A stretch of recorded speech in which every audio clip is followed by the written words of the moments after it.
Hello, women out there. I trust you're all doing great.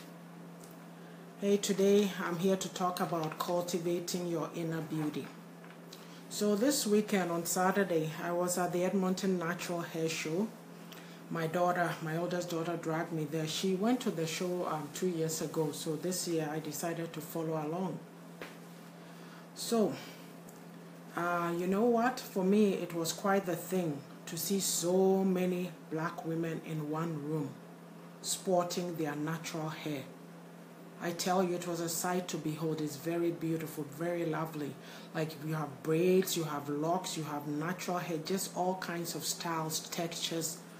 And you know, we've been dealt a bad rap for such a long time that it's very nice to see this revolution that's happening, that people are actually, not afraid of dealing with their natural hair anymore. My daughter Nana laughs at me. She says, "Mom, you're not really natural." Well, yeah, I keep my hair. I like short hair. I cut it low and then I put texturizer in. That's what I like. The thing about it is I went this way about, I would say it's 6 years this April that I stopped doing weaves. And let me put a qualifier. I have no problems with anybody who decides to wear a wig or do weaves. We all like variety. You do what is best for you. I'm just here to say that this is something totally new. In the last 3 years or so, there's been this revolution of people dealing with their hair. When I took out my hair, when I did my last weave 6 years ago, I had really long hair. I had no clue, no idea about any products for black hair out there.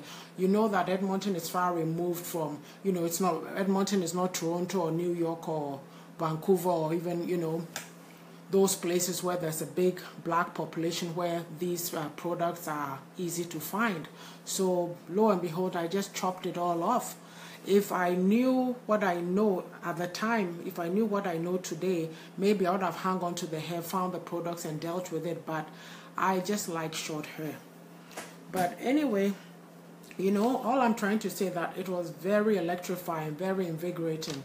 And the thing that I like, when I was in the lineup, there was a lady in front of me. Her hair's a bit longer than mine, but I just loved the way she had it done. And, I kept wanting to tell her that I really loved her hair, and I didn't because she was called to hand in her ticket. So lo and behold, she was sitting by me.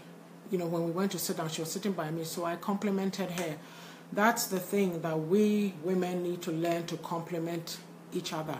I bought these pair of earrings. They are made of wood and they're very light. I bought it from one of the vendors at this occasion. And the lady had on these thick braids, and I kept looking at her hair. She had this chunky, what I call it, rectangular earrings on, and I kept admiring her from a distance. But when I went to the stand to buy my earrings, it was another lady who was there, and I asked her if it felt heavy. So she took off hers, and I realized that they are very light.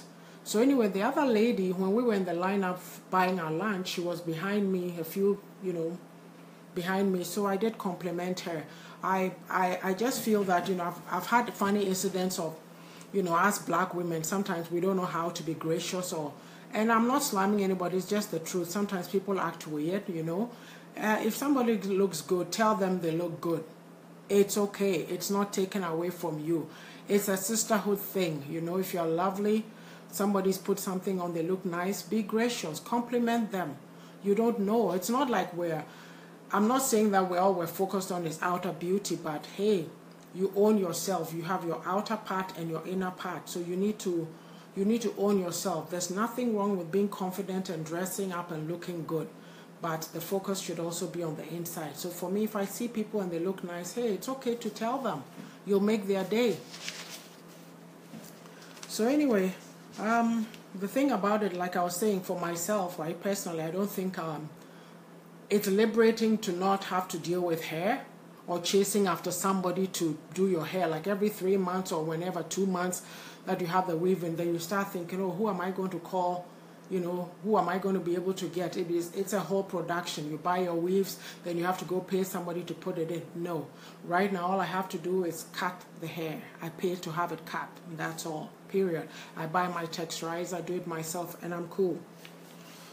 But, nice as it is, we're talking about all this, beauty and, women looking beautiful.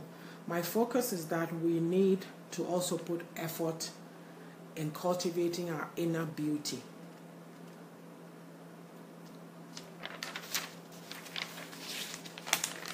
So it's important because, it's not your beauty. If you only focus on your beauty, it becomes a shallow thing. If you're beautiful and you have no manners, so you're not gracious to people, you're surly, you're mean, it doesn't say anything about you.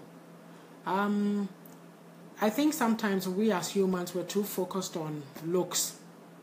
You might see somebody and they might not necessarily, and pardon me, I haven't created a human being before, but I'll put it this way. They might not necessarily be the prettiest or the most beautiful person or woman, right? But just because of something radiating from the inside of them, you just see it on their face. It's just